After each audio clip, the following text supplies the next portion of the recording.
Hello friends, स्वागत है आपको हमारे यूट्यूब चैनल में। मैं गजेंद्र कुमार आज आपके सामने एक नया टॉपिक का डिस्कशन करने जा रहा हूँ, जिसका नाम है बीपी रेगुलेशन। मतलब जो ब्लड प्रेशर है उसका रेगुलेशन किस हिसाब से होता है। ठीक है फ्रेंड्स, कई बार क्या होता है, जो बॉडी है उसमें बीपी है, जो ब्लड प्रेशर है उसका, जो ब्लड है उसका प्रेशर बढ़ जाता है। ठीक है, तो उसका रेगुलेशन किस हिसाब से होता है। तो तीन मैकेनिज्म के द्वारा जो ब्लड है प्रेशर है उसका रेगुलेशन होता है। पहला बात करें तो short term regulation.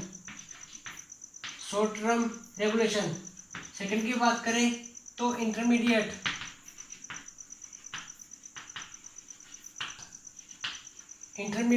Term regulation. Third की बात करें तो long term regulation.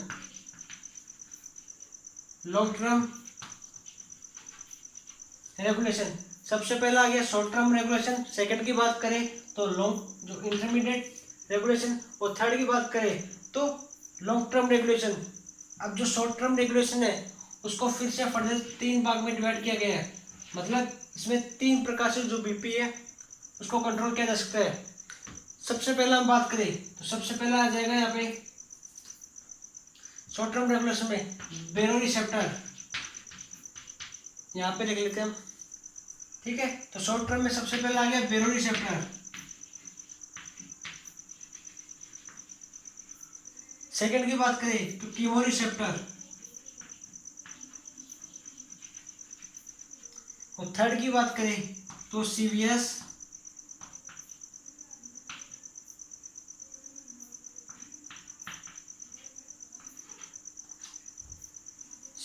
Fluid accumulation. Third की बात करें तो सीएनएस इस्चेमिक रेस्पॉन्स।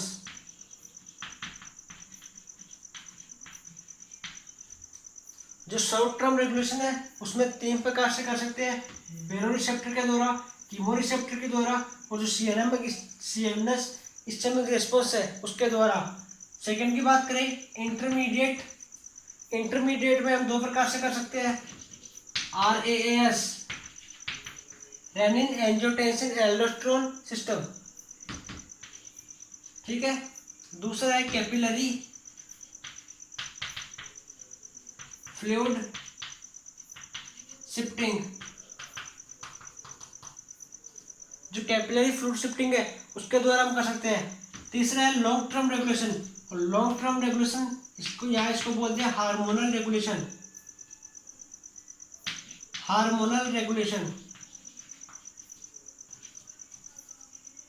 ठीक है, हार्मोनल रेगुलेशन या फिर लॉन्ग टर्म रेगुलेशन, इसमें हार्मोन का यूज किया जाता है, तो इसलिए हार्मोनल रेगुलेशन सिखा गया है। और हार्मोन जो है वो एंटी डाययूरेटिक हार्मोन और NAP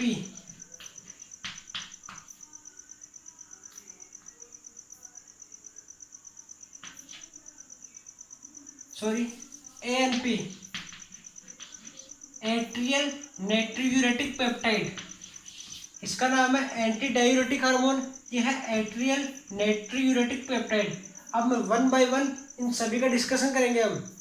ठीक है फ्रेंड्स, तो हम सबसे पहले हम बात करें शॉर्ट टर्म रेगुलेशन। और शॉर्ट टर्म रेगुलेशन में सबसे पहले इसमें आता है बेरो रिसेप्टर। जो बेरो रिसेप्टर है वो किस प्रकार से जो बीपी है उसको रेगुलेट करता है, उसी हिसाब से जो कीमो रिसेप्टर है वो ब्लड प्रेशर है उसको रेगुलेट करेगा। ठीक है फ्रेंड्स, तो हम सबसे पहले लेते हैं बेरो रिसेप्टर को। तो बेरो रिसेप्टर क्या होता है, जब बीपी इंक्रीज होती है, इंक्रीज ब्लड प्रेशर जैसे इंक्रीज हो गया तो क्या होगा, जो बेरो रिसेप्टर है वो एक्टिव हो जाएंगे। बेरो रिसेप्टर एक्टिव हो जाएंगे और क्या करेंगे, जो कार्डिक सेंटर है send impulse to cardiac centre. जो कार्डिक सेंटर है उसको इम्पल्स सेंड करेंगे कि ब्लड प्रेशर बढ़ा हुआ है। कार्डिक सेंटर क्या होता है, मेडुला ओब्लोंगेटा। मेडुला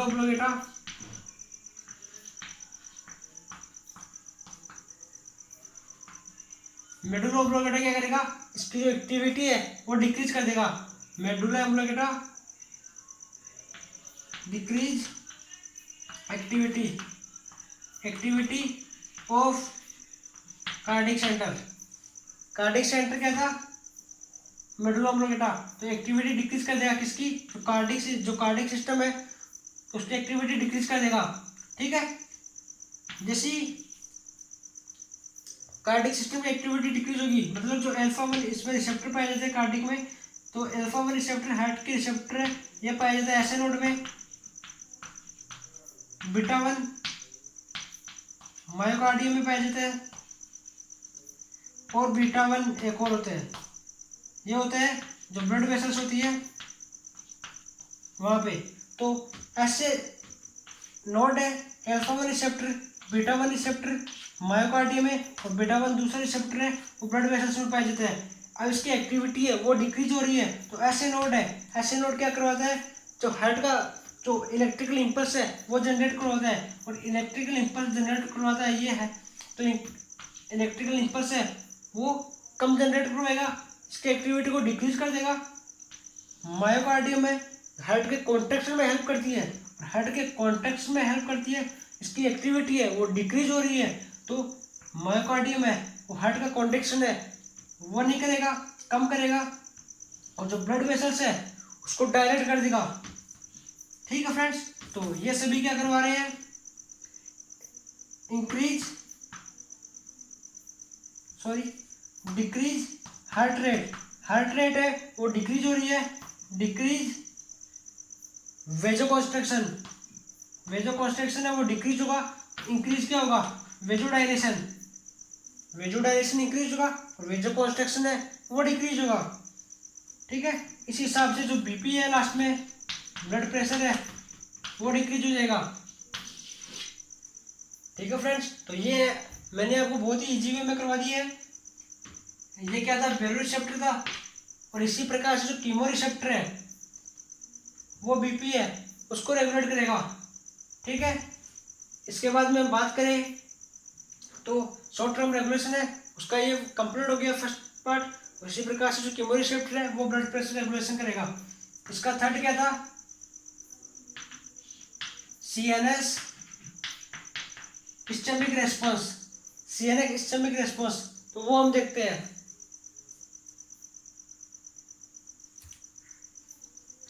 अब हम बात कर रहे थे सीएनएस इस्चेमिक रेस्पॉन्स की। ठीक है, तो सीएनएस इस्चेमिक रेस्पॉन्स है उसमें क्या होगा, जो सीएसएफ है वो इंक्रीज हो जाए, सीएसएफ है वो इंक्रीज हो जाएगा, तो क्या होगा, सीएसएफ ब्रेन में पाया जाता है, और ब्रेन में सीएसएफ इंक्रीज हो रहा है जो क्रेनियल है उस पर ये प्रेशर इंक्रीज करेगा, इंट्राक्रेनियल प्रेशर है वो इंक्रीज हो जाएगा, इंट्राक्रेनियल प्रेशर है वो इंक्रीज होगा।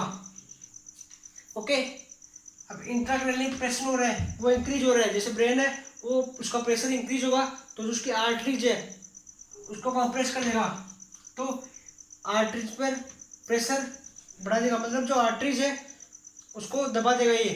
ठीक है, तो क्या होगा, आर्टरी में ब्लड फ्लो है वो नहीं हो पाएगा। ठीक है, तो कंप्रेस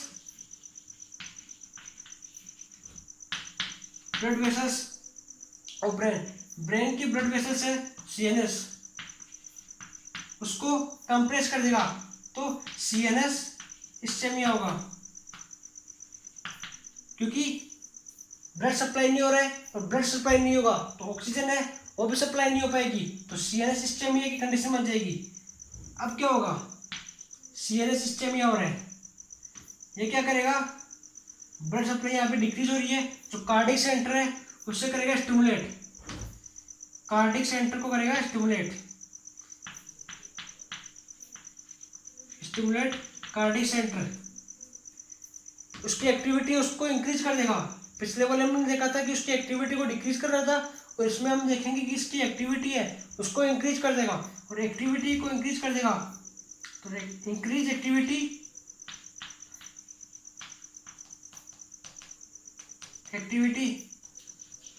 ऑफ कार्डिक। ठीक है, यानी अल्फा 1 रिसेप्टर है वो क्या करेंगे,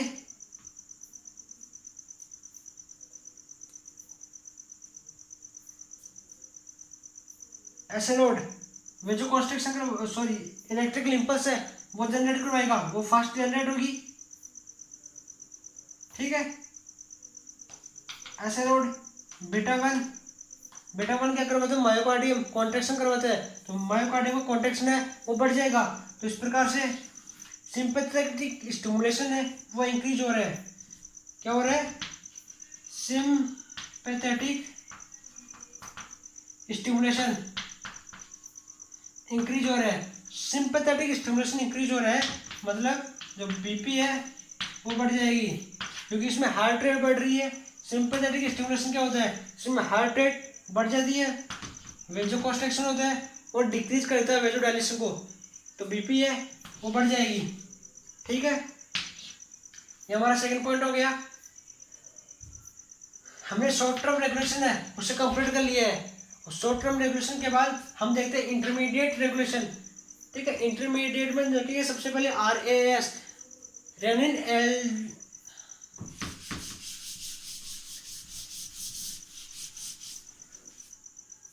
RAS, उसमें क्या होता है, जैसी बीपी है वो डिक्रीज हो गई है। ठीक है, बीपी डिक्रीज हो रही है तो क्या होगा, जो किडनी की जेजी सेल है, जेजी सेल क्या करेगी, वो सीक्रेट होगी, और जेजी सेल रेनिन का सीक्रेट करेगी एक्टिवेट होने के बाद। JG cell juxtamedullary cell renin का सीक्रेट करेगी, और रेनिन क्या करता है, रेनिन क्या करेगा, जो एंजियोटेंसिनोजन को एंजियोटेंसिन फर्स्ट में कन्वर्ट कर देगा, और लंग्स से एंजाइम आता है ACE inhibitor angiotensin converting enzyme वो आता है, जिससे क्या करेगा, जो एंजियोटेंसिन फर्स्ट है तो एंजियोटेंसिन सेकंड में कन्वर्ट हो जाएगा। एंजियोटेंसिन सेकंड में कन्वर्ट हो रहा है, इसका दो फंक्शन होते हैं। पहला, सबसे पहले वेजो कॉन्स्ट्रिक्शन करवाएगा, डायरेक्ट वेजो कॉन्स्ट्रिक्शन करवाएगा, जिससे क्या होगा, जो ब्लड प्रेशर है वो इंक्रीज होगा। क्यों हो रहा है, जो ब्लड वेसल्स है उसमें कॉन्स्ट्रिक्शन करवा रहा है, और कॉन्स्ट्रिक्शन कराएगा मतलब ये जो ब्लड वेसल्स है, नॉर्मल ब्लड वेसल्स है, यहाँ पे कॉन्स्ट्रिक्शन करवाएगा तो ये ऐसे हो जाएगी। ठीक है, यहाँ पे मतलब जो पहले जितने स्पेस था वो अब नहीं है, कॉन्स्ट्रिक्शन होगी, और कॉन्स्ट्रिक्शन से जो प्रेशर है वो इंक्रीज होएगा, मतलब जो फ्लूइड है वो अब जो डायमीटर इसका वो कम हो रहा है, मतलब ठीक है, जो वेजो कॉन्स्ट्रिक्शन हो रहा है, समझ गए आप, प्रेशर है वो इंक्रीज हो जाएगा, इसका ब्लड प्रेशर इंक्रीज होगा। अब सेकंड की बात करें, एंजियोटेंसिन, तो ये क्या करवाता है, एल्डोस्टेरोन है उसको सीक्रेट करवाएगा, एल्डोस्टेरोन उसका लेवल है वो इंक्रीज करवा देगा। एल्डोस्टेरोन का लेवल यदि इंक्रीज हो गया, एल्डोस्टेरोन का काम क्या था, सोडियम और H2O इनका रीअब्जॉर्प्शन करवाना, सोडियम और H2O का रीअब्जॉर्प्शन करवाएगा। अब जो ब्लड वेसल्स थी वहाँ पे जो फ्लूइड है, ब्लड वॉल्यूम है वो बढ़ जाएगा, और ब्लड का वॉल्यूम बढ़ रहा है तो बीपी है वो बढ़ेगी। ठीक है, ब्लड का वॉल्यूम बढ़ रहा है तो बीपी बढ़ेगी। ये हमने देखा था RAS सिस्टम, रेनिन का रोल था, एंजियोटेंसिन, एल्डोस्टेरोन सिस्टम। ठीक है, तीनों का रोल था, इसलिए एक सिस्टम बना दिया, इसको बोलते हैं RAS सिस्टम। इसके बाद में बात करें capillary fluid shifting, capillary fluid shifting, तो ये देखें अब हम बात करें, ठीक है, ये देखते हैं कैपिलरी फ्लूइड शिफ्टिंग। जैसी बीपी है वो डिक्रीज हो रही है, बीपी डिक्रीज होगी तो क्या होगा, जो कैपिलरीज है उस पर जो प्रेशर है वो डिक्रीज होगा। ठीक है, जो कैपिलरीज होती है वो आर्टरी की पार्ट होती है, जो आर्टरी होती है वही आगे जाके कैपिलरीज में डिवाइड हो जाती है, तो कैपिलरीज है उसका भी प्रेशर डिक्रीज हो जाएगा, क्योंकि यहाँ पे जो फ्लूइड है उसका वॉल्यूम है वो कम हो रहा है, तो कैपिलरीज का फ्लूइड जो प्रेशर है वो डिक्रीज हो रहा है, तो यहाँ पे ऑस्मोटिक प्रेशर है वो बढ़ जाएगा। ऑस्मोटिक प्रेशर की प्रॉपर्टी होती है कि ये आसपास के जो फ्लूइड है उसको एक्यूमुलेट करके ब्लड वेसल्स में डाल देगा।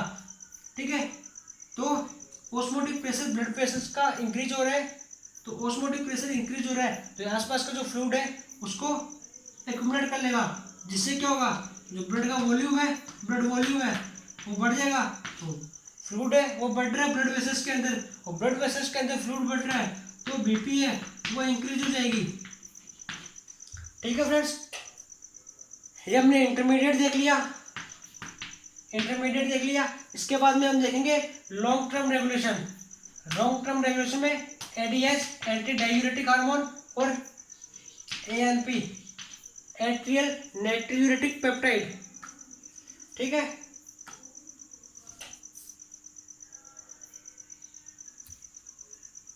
अब हम बात करेंगे एंटी डायूरेटिक हार्मोन।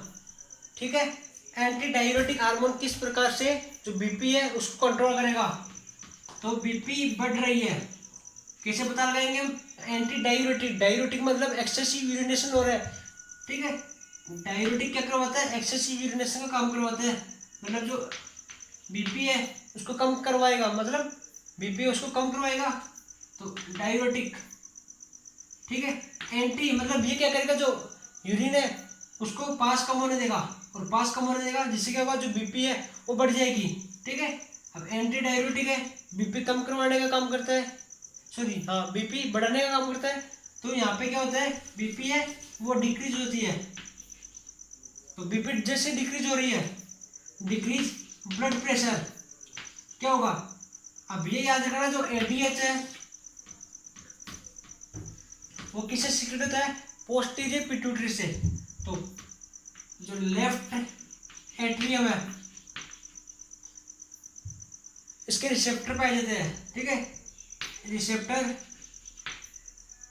एक्टिवेट, जैसे विपरीत डिक्रीज हुई, जो लेफ्ट एट्रियम है उसके रिसेप्टर है वो एक्टिवेट हो गए, एक्टिवेट, इसके रिसेप्टर एक्टिवेट हो रहे हैं तो ये क्या करेंगे, हाइपोथैलेमस को एक्टिवेट करेंगे, हाइपोथैलेमस एक्टिवेट, और हाइपोथैलेमस की एक्टिविटी है उसको इंक्रीज करेंगे। तो हाइपोथैलेमस क्या कर रहा था, पोस्टीरियर पिट्यूटरी, अभी बताया था मैंने आपको, पोस्टीरियर पिट्यूटरी उसकी एक्टिविटी को इंक्रीज करेगा, और पोस्टीरियर पिट्यूटरी क्या करवाता है, एडीएच का सीक्रेशन करवाता है, एडीएच का सीक्रेशन ज़्यादा होगा, और एंटी डायूरेटिक हार्मोन है तो इसका सीक्रेशन ज़्यादा हो गया, ये क्या करवाएगा, Na और सोडियम प्लस H2 है उसका रीअब्जॉर्प्शन करवाएगा। ठीक है, इनका रीअब्जॉर्प्शन करवाएगा तो जो ब्लड वेसल्स है वहाँ पे इसका वॉल्यूम है वो बढ़ जाएगा, ब्लड का वॉल्यूम है वो इंक्रीज हो रहा है, और ब्लड का वॉल्यूम यदि इंक्रीज होगा तो ब्लड प्रेशर है वो इंक्रीज हो जाएगा। ठीक है, मैंने बता दिया कि जो H2 है उसको ब्लड वेसल्स के अंदर डाल देगा, वहाँ से H2 का रीअब्जॉर्प्शन हो जाएगा, और ये H2 का रीअब्जॉर्प्शन हो रहा है तो H2O का रीअब्जॉर्प्शन करवाता है ये एंटी डायूरेटिक। ठीक है, H2O का रीअब्जॉर्प्शन करवा रहा है तो यूरिन आउटपुट है वो डिक्रीज हो जाएगा, और यूरिन आउटपुट डिक्रीज हो रहा है तो ब्लड जो फ्लूइड है वो ब्लड वेसल्स के अंदर इंक्रीज होगा, और बीपी है वो बढ़ जाएगी। इसके बाद हम बात करें एट्रियल नाइट्रोयूरेटिक पेप्टाइड हार्मोन।